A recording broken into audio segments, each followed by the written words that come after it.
prioritas yang pertama menurut saya, kacamata saya, itu harus dibenahi drainase, subdrainase sekota Semarang. Itu penting.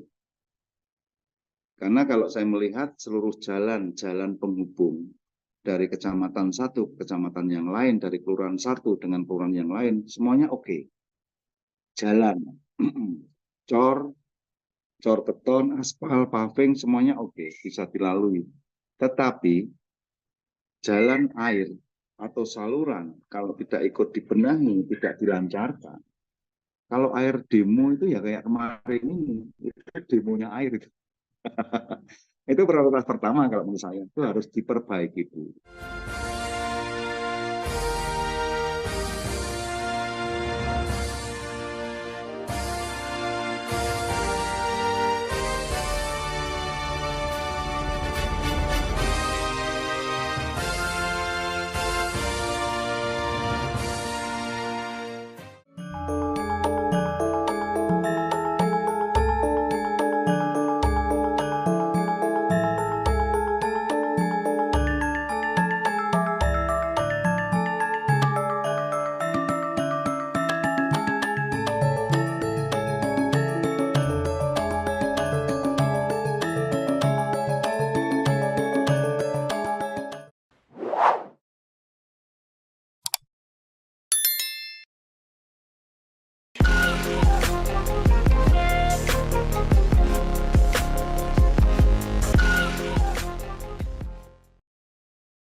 Assalamualaikum warahmatullahi wabarakatuh. Waalaikumsalam warahmatullahi wabarakatuh.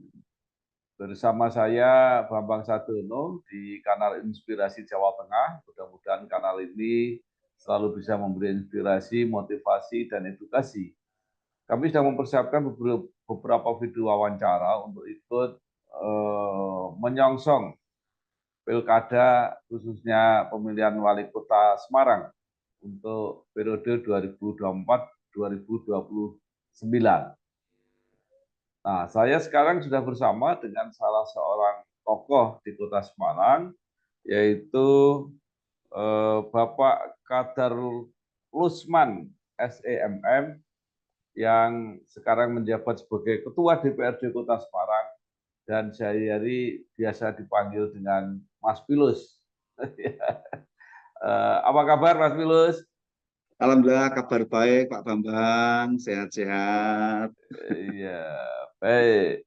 Nah, Pak Kadar Lusman ini lahir di Semarang 5 Oktober 1970, menyelesaikan S1 di STIE Pelita Nusantara, kemudian S2 di Universitas 17 Agustus 1945 Untak Semarang, berkarir di politik, bergabung dengan Partai Demokrasi Indonesia Perjuangan (PDIP), dan saat ini sudah 4 periode, ya, mungkin kelima dengan 2024, Ya. dan menjabat sebagai Ketua DPRD Kota Semarang. Nah, supaya lebih meyakinkan, mungkin Pak Pilus bisa bercerita sendiri karirnya sampai sekarang menjabat Ketua DPRD Kota Semarang. Silakan Pak Pilus. Ya, baik. Terima kasih Pak Bambang. Saya diberikan kesempatan untuk bisa bersilaturahim secara langsung walaupun melalui Zoom. Oh, ini luar biasa ini, pengalaman yang tidak pernah saya temukan ini dengan senior. Ya, Pak Bambang, izinkanlah untuk bercerita tentang karir politik saya di PDI Perjuangan. Itu memang berawal dari coba-coba. Coba-coba itu artinya pada tahun 90-an sekian itu masih Orde Baru. Ya, karena keluarga besar saya, keluarga besar kami, semuanya lurah, PNS. Termasuk bapak saya yang asli PNI waktu itu karena keponakannya pada jadi lurah dan pegawai, pasti harus ke Golkar. Kira-kira seperti itu. Itu tidak bisa dipungkiri dan tidak bisa dihindari. Nah, dari situ saya ini mencoba dengan teman-teman, kenapa sih kok semuanya kok harus ke Golkar? Semuanya harus ikut Golkar, kampanye Golkar, semuanya harus digolkarkan, dikuningkan, gitu kira-kira waktu itu Pak, tahun 90-an. Ya 94 atau berapa itu kami sudah punya pemikiran itu.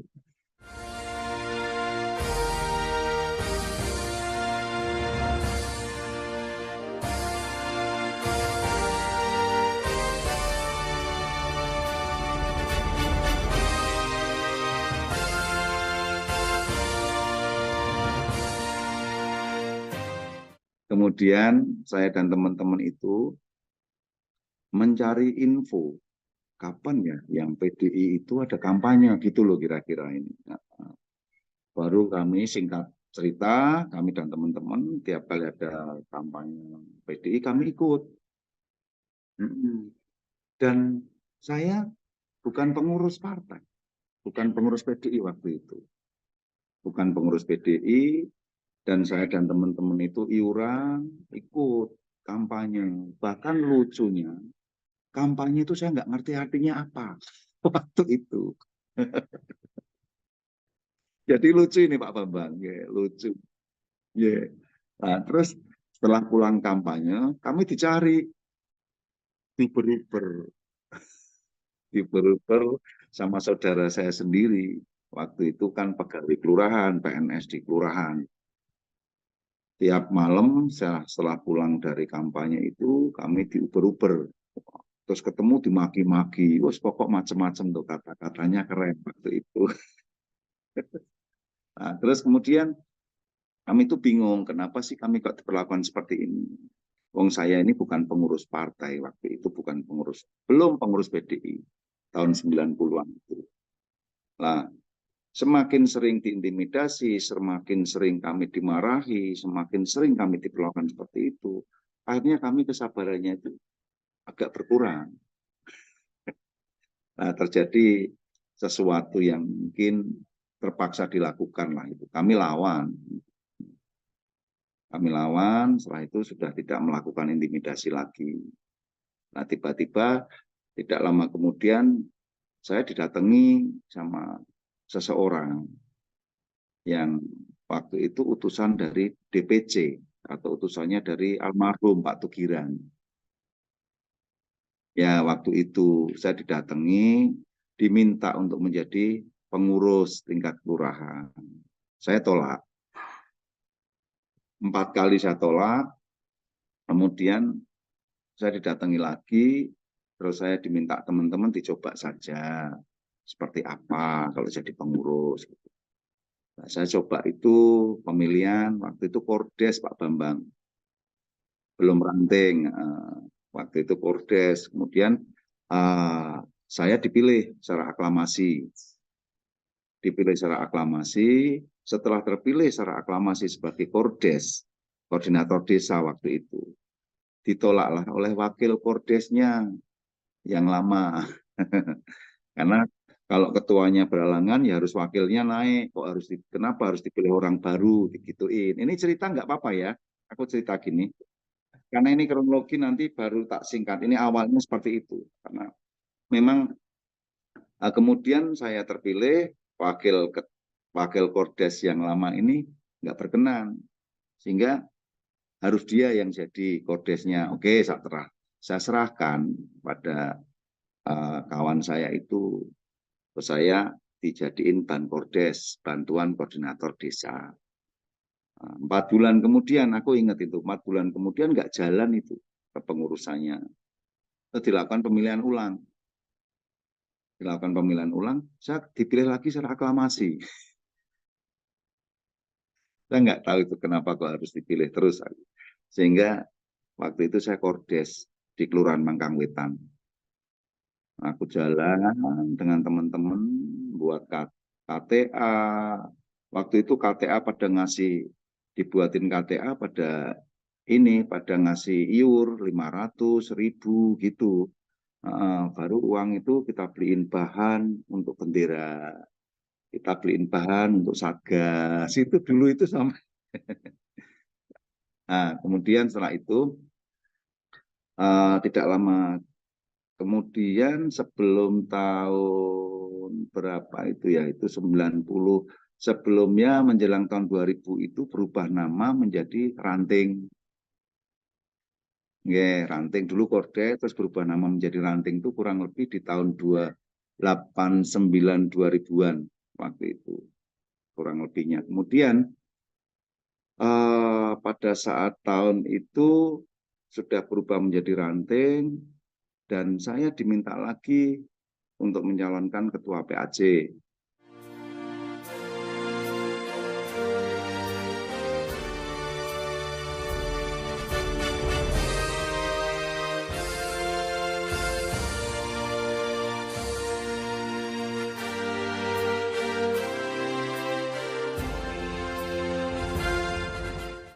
Diminta lagi untuk ketua PAC, saya tolak, saya nggak mau karena saya nggak bisa. Wong saya ngurusi kelurahan saja nggak bisa, masuk suruh ngurusi kelurahan di tingkat kecamatan. Saya tolak, dipaksa terus waktu itu oleh Pak Muldoko, harus nyalon kamu. Nah, saya coba lagi untuk maju sebagai calon PAC atau tingkat kecamatan waktu itu. Saya juga dipilih secara aklamasi. Nah, tidak lama ini, ya, Kecamatan Tugu, karena saya lahir, besar, dan sampai sekarang domisili di sana. Nah, kemudian setelah saya jadi ketua PAC, itu kalau nggak salah 2021, di 2023 saya diminta, 2001 kalau nggak salah.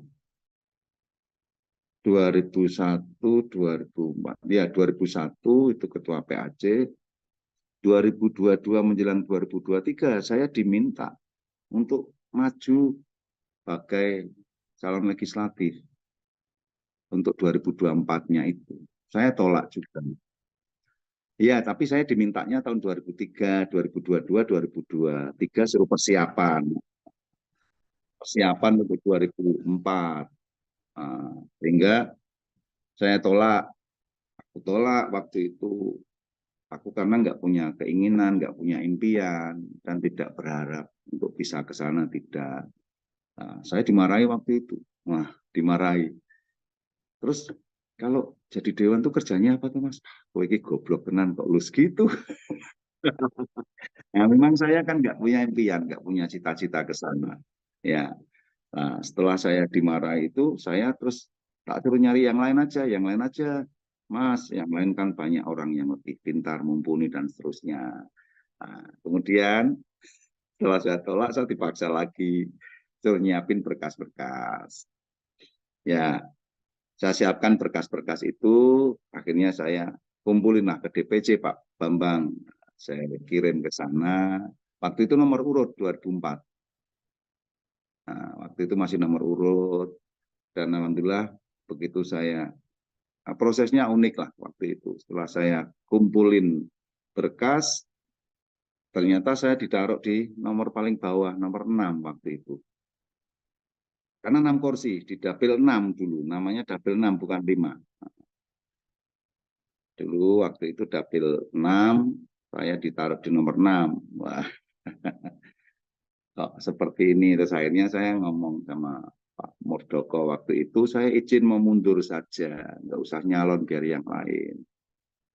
Nah, terus, nggak usah, pokoknya kamu tetap maju saja.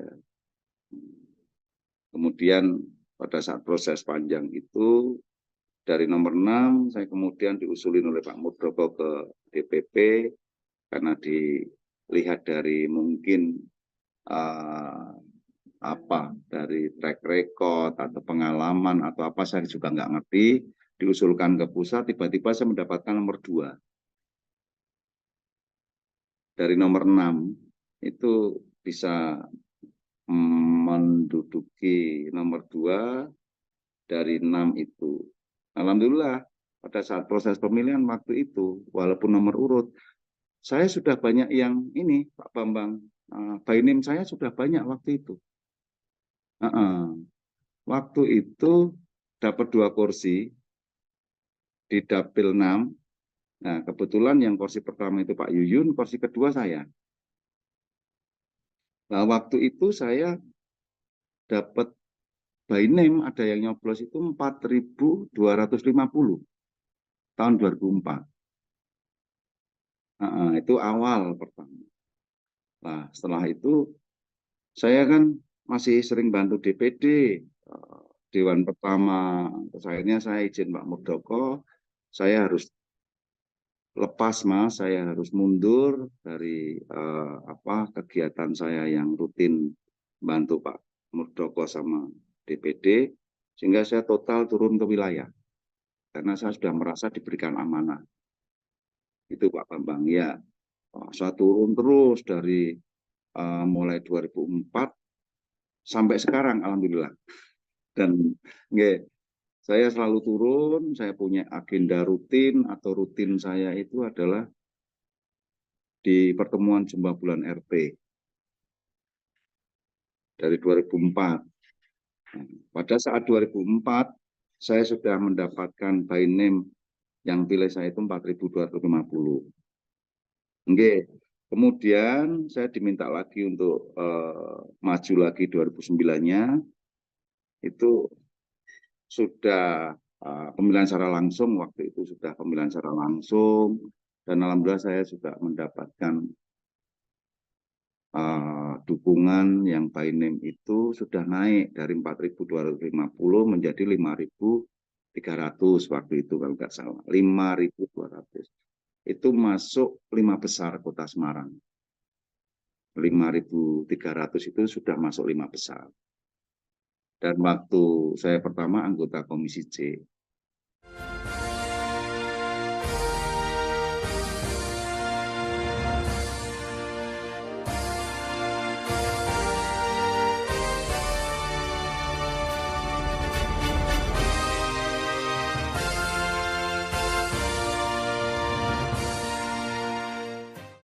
Kemudian yang periode kedua, saya diberikan kepercayaan sebagai sekretaris Komisi C. Di partai saya masih ketua PAC. Karena ketua PAC saya 3 periode. Nah, alhamdulillah periode berikutnya 2014, saya diberikan amanah lagi untuk mencalonkan dan mendapatkan suara 10.300 sekian. Itu nomor 1 sekota Semarang. Nah, waktu itu masih sekretaris Komisi C.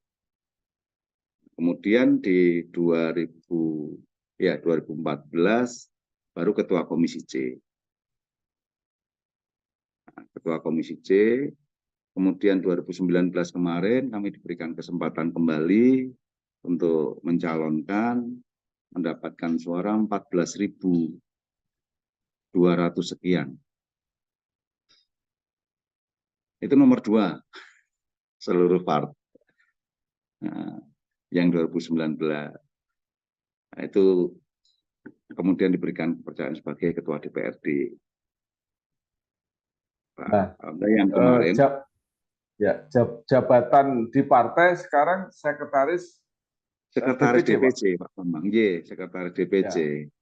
Sekretaris DPC 2 periode ini. Ya. Alhamdulillah kemarin. Sekretaris DPC PDIP dan sekaligus ketua DPRD Kota Semarang. Nah, menyangkut rencana pemilihan wali kota Semarang 2024-2029, ini kan ada hal yang di luar perhitungan ya, kalau secara politik di luar perhitungan karena Ibu Wali Kota, Bu Ita tiba-tiba menyatakan tidak akan mencalonkan diri. Nah, pertanyaan saya, Bapak sebagai sekretaris DPC itu diberitahu atau memastikan ini, karena beberapa orang saya wawancara mengatakan, oh itu belum tentu Mas, nanti kemungkinan masih bisa dicalonkan gitu. Nah, yang benar seperti apa, Pak? Ya, kalau saya melihat apa yang disampaikan Mbak Ita, itu kami juga belum tahu persis arah pemikiran atau apa yang disampaikan itu, kami juga belum tahu. Ini kan namanya politik, bisa juga awal-awal berstatement seperti itu supaya melihat pergerakan atau peta di Kota Semarang seperti apa bisa jadi. Terus saya selaku sekretaris DPC pun juga sampai sekarang belum mempersiapkan, terus memutuskan dengan Pak Ketua. Kami masih menunggu bahwa bisa juga nanti mendekati hari-hari yang mungkin sebelum pendaftaran, terus menyampaikan berkeinginan lagi untuk maju, ya kami tetap terbuka. Karena beliau juga kader PDI Perjuangan sebagai wakil ketua DPC PDI Perjuangan Kota Semarang. Ya, tapi beliau memberitahu atau melapor atau tidak Pak akan menyatakan tidak maju itu? Nah, memberitahu dan melapor justru kami tahu dari wartawan, teman-teman wartawan, makanya kami Oh, kaget. ya, ya, ya. Gitu Pak Bambang. Ya baik. Nah, kemudian sekarang ada suara-suara ya, karena ada kemungkinan juga Buita bisa tidak mencalonkan diri, walaupun ada juga yang memperkirakan masih bisa gitu. Tapi persiapan PDIP sendiri seperti apa Pak? Karena ada yang nyebut-nyebut juga kandidatnya itu Pak Pilus. Waduh. Ya, jadi dari DPC PDI Perjuangan Kota Semarang sampai saat ini kami kan intens juga nih diskusi, koordinasi dengan Pak Ketua, Mas Hendi, bahwa sampai saat ini pun kami belum mempersiapkan secara khusus. Walaupun kami terbuka, partai kami kan terbuka buat siapapun, tidak menutup bagi kader atau orang lain yang kepengen mendaftar atau mencalonkan melalui partai kami pun kita buka. Tapi sampai saat ini belum ada persiapan khusus, Pak Bambang. Belum ada persiapan khusus siapa-siapa yang nanti akan dimunculkan dan akan diajukan. Kira-kira gitu.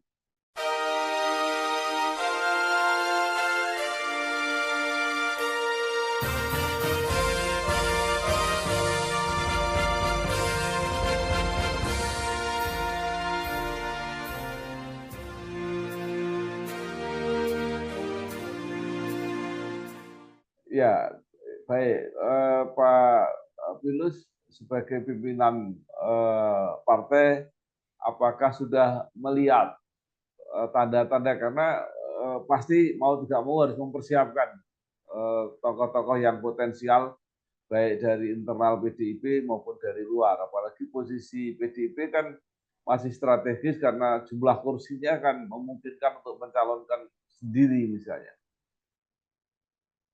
Iya, kalau melihat ke sana atau nama-nama atau figur-figur yang potensi dan siapa-siapa yang sudah dipersiapkan, tentunya kami secara umum itu ya punya semacam apa ya, artinya gambaran. Nah, tapi kan belum dikerucutkan, itu belum, masih samar-samar. Kalau dikantongi semuanya kita kantongi. Nah, tapi kan tidak mungkin, artinya di era seperti ini, semisal kita kok kalau berbicara PDI Perjuangan bisa mengusung sendiri, bisa sekali kita mengusung sendiri karena masih 14 kursi. Tapi kan tidak menutup kemungkinan kita harus bergabung, berkoalisi dengan teman-teman partai yang lain pun kita harus lakukan itu kalau memang itu harus kalau itu memungkinkan dilakukan seperti itu. Jadi kami PDI Perjuangan tidak menutup harus dari PDI tidak juga. Ya. Baik, sepanjang yang sudah saya dapatkan dari berbagai wawancara, itu memang ada nama misalnya Mas Yoyo Sutawi, ada Ya, nama Pak Sumarmo yang ya, sudah muncul. Nah, ada nama Mas Arnas. ya, Nah, kalau dari birokrasi ada nama Pak Eswar. ya. Nah, kalau menurut Pak Pilus seperti apa nama-nama itu? Ya, nama-nama itu semuanya potensi, semuanya mampu, dan itu juga tokoh-tokoh dari Kota Semarang. Tinggal nanti eh, mempersiapkan kalau yang tokoh-tokoh di luar partai, pasti mereka harus mencari partai, harus nunggu dilirik partai. Nah, kalau yang muncul dari partai, semisal partainya kok kurang dari 10, mereka juga harus berkoalisi, harus berkomunikasi politik dengan teman-teman partai lain. Semuanya oke lah, itu orang-orang top dan itu orang-orang baik menurut saya di Kota Semarang. Iya, luar biasa Pak Pilus. Nah, sekarang itu calon-calon. Nah, calon-calon ini kan mempersiapkan diri atau diharapkan bisa menyelesaikan masalah-masalah Kota Semarang 5 tahun yang akan datang. Nah, Pak Pilus selama ini sudah menjadi pimpinan DPRD. Itu membayangkan 5 tahun ke depan tuh masalah-masalah Kota Semarang yang harus diselesaikan apa aja, Pak? Kalau kacamata saya dari lembaga legislatif, melihat saat ini dan 5 tahun yang akan datang yang harus diselesaikan, itu banyak sebetulnya. Kalau artinya banyak, tapi kan ada skala prioritas-prioritas itu.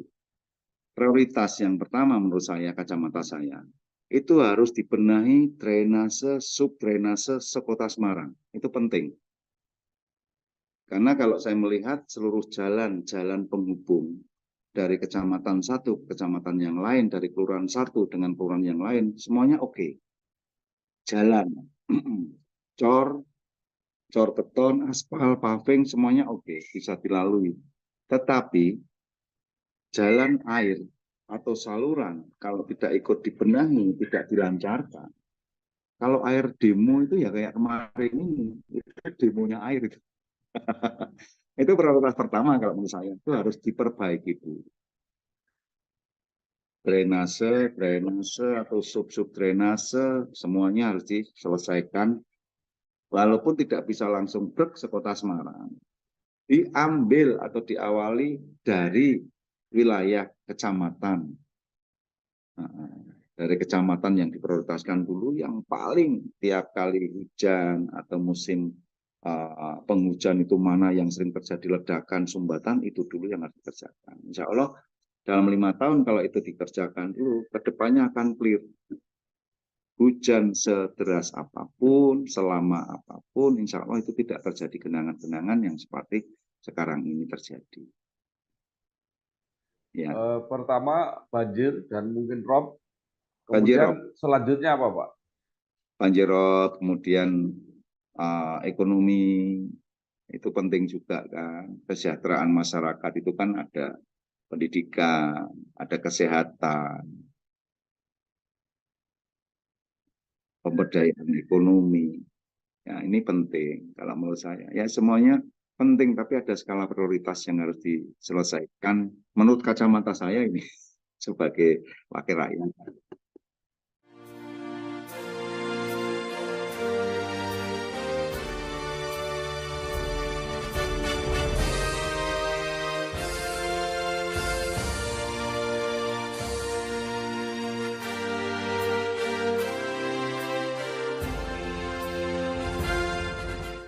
Iya, Pak Pilus, Semarang beruntung atau karena memang prestasinya itu APBD-nya kan cukup besar dibanding kabupaten kota lain di Ya, Jawa Tengah ini. Nah, tapi ada yang mengkritik kenapa anggaran untuk pendidikan dan kesehatannya menurun. ya. Ini mestinya yang harus didorong. Kita juga dorong. Memang APBD besar, PAD-nya juga gede dibanding kabupaten kota yang ada di Jawa Tengah. Dan pertanyaan Pak Bambang, tapi kenapa sih dari kesehatan dan dinas pendidikan kok malah menurun? Padahal itu yang lebih penting harus didorong. Kan? Ini memang kami banyak masukan, sehingga kami mencoba untuk mendorong supaya dinas kesehatan dan pendidikan itu diprioritaskan juga. Ya, ini terkait. Kesehatannya harus diutamakan. Kalau semuanya sehat, pasti akan bisa melakukan apa saja yang diinginkan. Tetapi kalau kesehatannya ini kurang, bahkan menurun perhatian ke sana, yang diharapkan seluruh warga masyarakat, ya pasti tidak bisa tercapai dengan sesuai harapan. Karena yang pertama adalah kesehatan. Ini kita dorong terus Pak Bambang, supaya kesehatan ini bisa, anggaran untuk kesehatan dan pendidikan tetap diprioritaskan dan diberikan yang inilah, artinya diberikan sesuai usulan dan sesuai perencanaan dari masing-masing dinas, sesuai kajian dan kebutuhan. Kira-kira seperti itu. Ya, baik. PAD Kota Semarang tinggi, tetapi kalau tidak salah ketika Pak Hendi itu membuat kebijakan, Semarang sudah tidak mengembangkan industri lagi, tidak menjadi kota industri, mungkin lebih cenderung ke kota pariwisata. Nah ini ke depan seperti apa Pak? Memang benar-benar sudah tidak boleh ada industri di kota Semarang? Bukan tidak boleh, Semarang ini industrinya kan sudah dipersiapkan, itu kawasan-kawasannya. Kawasan-kawasan sudah dipersiapkan. Kalau nggak salah ada lima atau 7 kawasan yang sudah dipersiapkan, yang sudah berjalan dan sudah dipersiapkan juga. Nah, saya kira dengan kawasan 7 kawasan yang sudah ada ini, 7 atau 8, ini saya kira sudah cukup untuk kota metropolitan di kota Semarang. Nah, kalau semuanya itu diflot untuk kawasan industri, nah, nanti malah kasihan di wilayah-wilayah penyangga yang ada di kota Semarang. Sudah semestinya kawasan-kawasan ini bisa dibangun di penyangga kota Semarang, seperti Kendal juga sudah ada, tetapi kan belum cukup. Kalau di Kendal hanya di KIK saja, pasti harus ditambah lagi di mana. Ungaran juga sudah ada, tapi belum cukup kalau hanya di 1-2 kawasan, di Demak semisal. Ini semuanya terkait, supaya tidak membebani semuanya harus di kota Semarang, karena kota Semarang ini juga tempat pusat perekonomiannya Jawa Tengah, pusat segala sesuatunya perkantoran, pusat-pusat apa itu kan di kota Semarang. Kalau semuanya ditambah di kota Semarang, kasihan juga nanti masyarakat dan perkembangannya. Nggih. Baik. Nah, industri tidak ditutup, tapi sudah dianggap cukup yang sudah ada ini. Nah, Ya, untuk meningkatkan PAD arahnya kemana Pak? Kalau tidak dari industri? ya. Kalau menurut saya, untuk peningkatan PAD kan tidak hanya dari industri. Di Semarang kan banyak nih, restoran, rumah makan, tempat hiburan, hotel, terus usaha-usaha yang menghasilkan. Itu kan banyak di Semarang.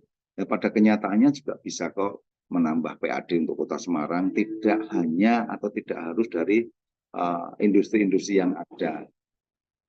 Karena kawasan-kawasan industri kan ada kawasan khusus juga, kawasan yang mungkin dikelola dari ini asing ya. Artinya kan banyak tuh yang berikat, kawasan berikat dan kawasan-kawasan berikat di wilayah lain kan banyak juga itu Pak Bambang. Mereka ini kan semuanya kan PMA ya, penanaman modal asing itu semuanya. Itu hanya sekali ngurus, setelahnya sudah selesai. Artinya kan retribusi atau pajak yang didapatkan dari itu kan juga tidak besar. Nah, yang paling besar itu kalau menurut saya ini, mudah-mudahan ini ya kurang lebihnya ini menurut saya, itu kan dari pajak restoran, juga lumayan besar, tempat hiburan, terus hotel, terus pajak-pajak yang lain dari usaha-usaha yang dari kota Semarang di luar dari kawasan industri kan juga bisa itu. Itu besar juga kok. Sepanjang bisa dimanfaatkan sebaik mungkin, benar-benar dimanfaatkan sesuai dengan kebutuhan, saya kira juga cukup.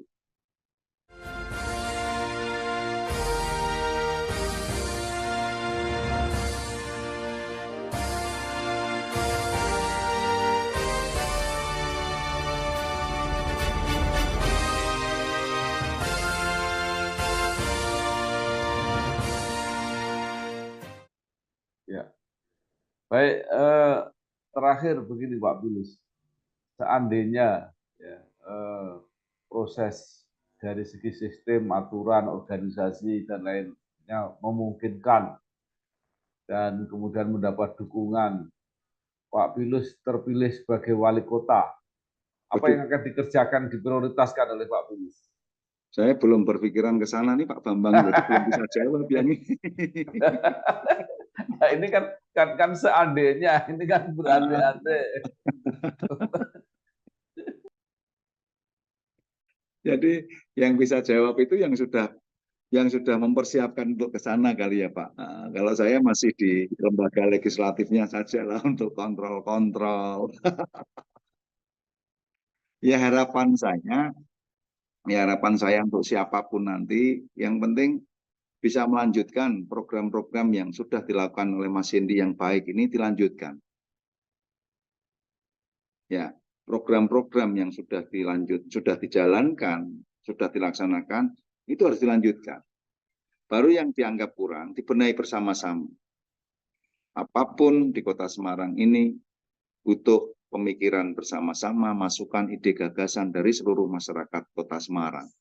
Nah, kalau itu kita lakukan, semisal siapapun nanti yang diberikan kepercayaan atau yang terpilih, ya itu pesan saya, insya Allah akan sesuai. Sekarang lebih didetailkan, apa yang menurut Pak Pilus bagus dan selama ini menjadi apa ya kelebihan program yang dilakukan oleh Pak Hendy? Ya, kalau yang dilakukan Pak Hendy banyaklah, artinya sesuatu yang monumental.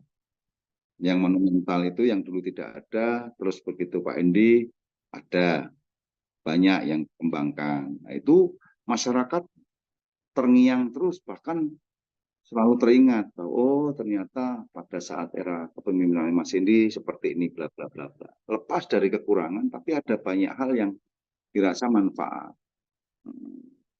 Dan Terus yang maksud kedua, saya contohnya gitu biar kelihatan. contohnya tuh di Simpang 5. Terus kemudian di objek tempat-tempat wisata. Itu kan banyak nih objek-objek wisata yang dulunya artinya kurang begitu diminati masyarakat dan perkembangannya juga stagnan. Ini sudah mulai banyak dikunjungi, diminati. Itu contohnya Kota Lama juga. Ya, Kota Lama. Terus Gua Kreo. Kemudian di Kebun Binatang Mangkang walaupun masih proses. Ya, terus untuk pembangunan jalan-jalan di wilayah-wilayah yang menghubungkan kecamatan satu dengan kecamatan yang lain. Nah, ini kan banyak hal lah yang artinya yang dilakukan sehingga masyarakat tidak akan pernah bisa melupakan dengan itu. Terus yang non fisik, sentuhan, terus sering ada kegiatan-kegiatan yang sifatnya itu kebersamaan, datangi sesuatu yang mereka ini tidak pernah dijak ngobrol dan seterusnya. Nah, ini itu yang menurut saya itu juga harus dipertahankan, dilanjutkan hal-hal seperti itu. Karena dengan cara yang santai, dengan cara-cara yang tidak formal, banyak mendapatkan oleh-oleh dari masyarakat, baik ide, gagasan, kritik, saran sekalipun itu sebetulnya yang harus dilakukan, Pak Bambang. Iya, baik.